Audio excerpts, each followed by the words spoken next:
치료 가능한 그 시기가 있거든요. 아무 때나 늦게 발견해도 치료가 되는 게 아니라, 그래서 그 일찍 조기에 진단이 이루어지고 조기에 치료 대책이 서야 돼요.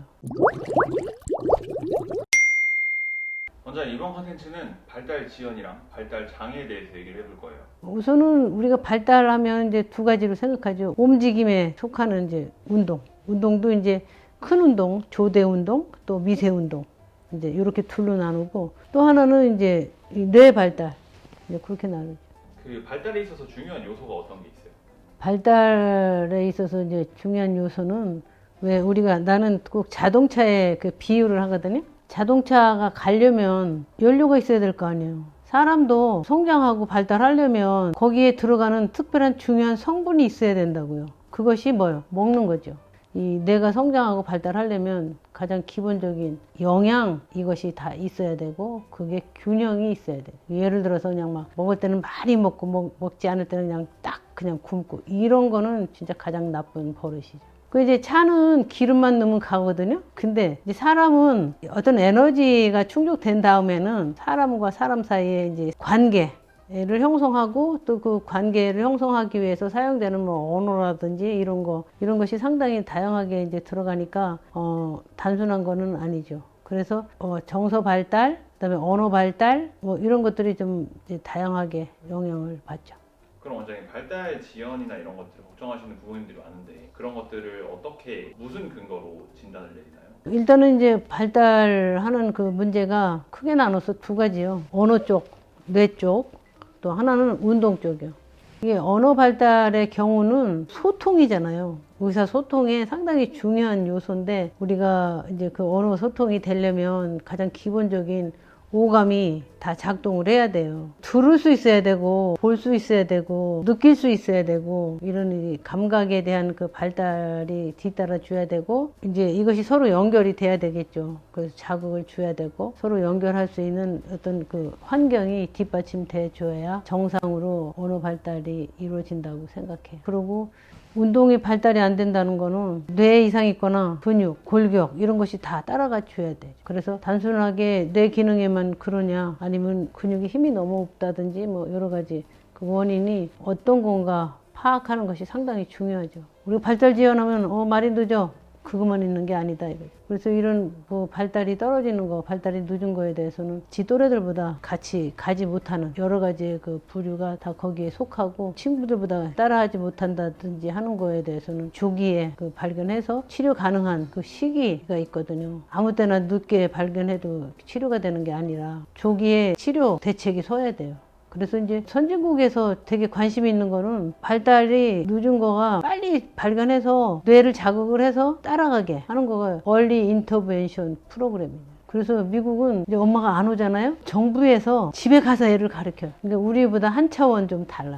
그럼 원장님, 언어 발달이 늦은 아이가 있다 그러면 그 아이가 언어 발달이 늦게 된 데 있어서 어떤 이유들이 있다고 유추할 수 있을까요? 그거는 이제 굉장히 광범위하죠. 태어나서 뭐 뇌에 어떤 산소가 안 갔다, 뭐 이런 건 심각한 거죠. 또 태어나서 황달이 있었는데 치료를 안 했다, 이런 거 다. 어떤 거는 운동에 국한돼서 이제 발달이 늦은 경우 있고, 어떤 거는 다 글로벌하게 다 늦은 발달 지연이 있잖아요. 그래서 이제 아이가 발달이 좀 늦다 그러면은 어느 쪽이냐, 다 늦으냐, 아니면 말만 늦으냐, 운동 발달은 정상이고 말만 늦으냐, 그런 거에 따라서 그 어떻게 대처해 나가야 하는가, 그 방법이 분명해야죠. 빨리 밝혀야 돼.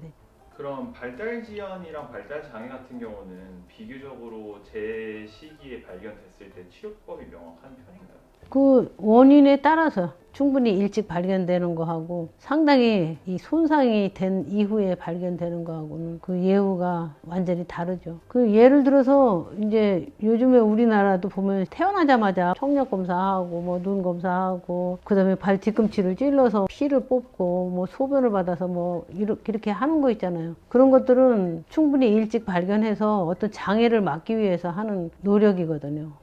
이런 것들은 일찍 발견해서 뇌 손상, 아니면 그 중요한 장기의 손상이 오기 전에 대책을 세우자는 뜻이거든요. 그러면 그때 하고서 안 하는 사람들도 꽤 많잖아요.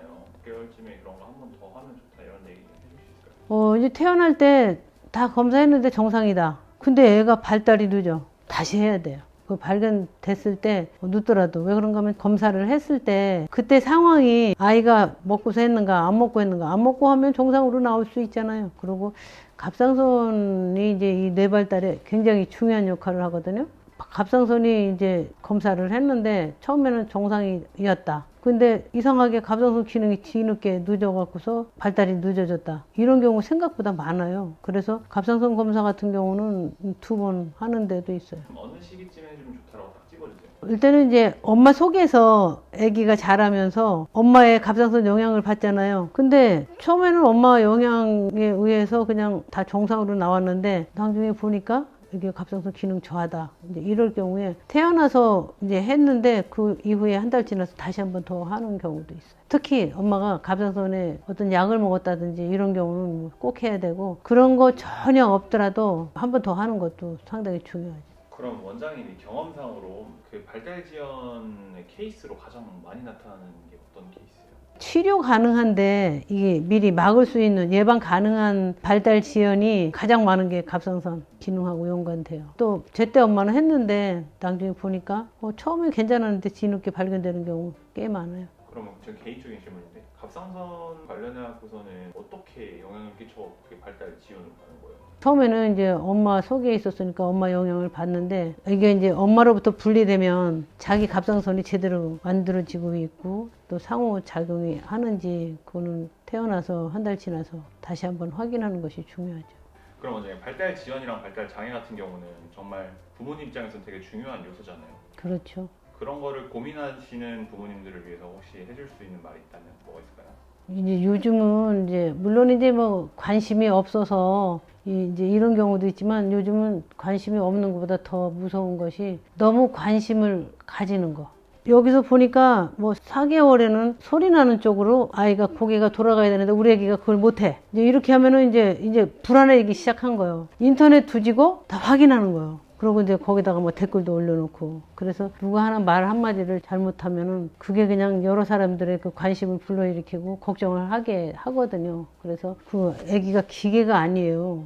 기계는 뭐 시간 되면은 고장 나지 않는 한 딱딱 하잖아. 근데 우리 사람의 발달이나 뭐 이 신체의 어떤 그 성장에 대해서는 사람마다 개개인의 차이가 있어요. 먹는 것도 다 좋아하는 게 다르듯이 여러 가지 그 우리가 생각해야 될 관점이 광범위해요. 쉽게 말해서 가장 중요한 단어는 아기가 자라는데 필요한 관심. 근데 그 관심이 너무 지나쳐서는 안 된다 하는 것이 답이죠. 혹시 이제 아이를 키우면서 이 발달에 대해서 걱정이 있으시면 댓글로 달아주시면 서로 의견을 공유할 수 있겠습니다.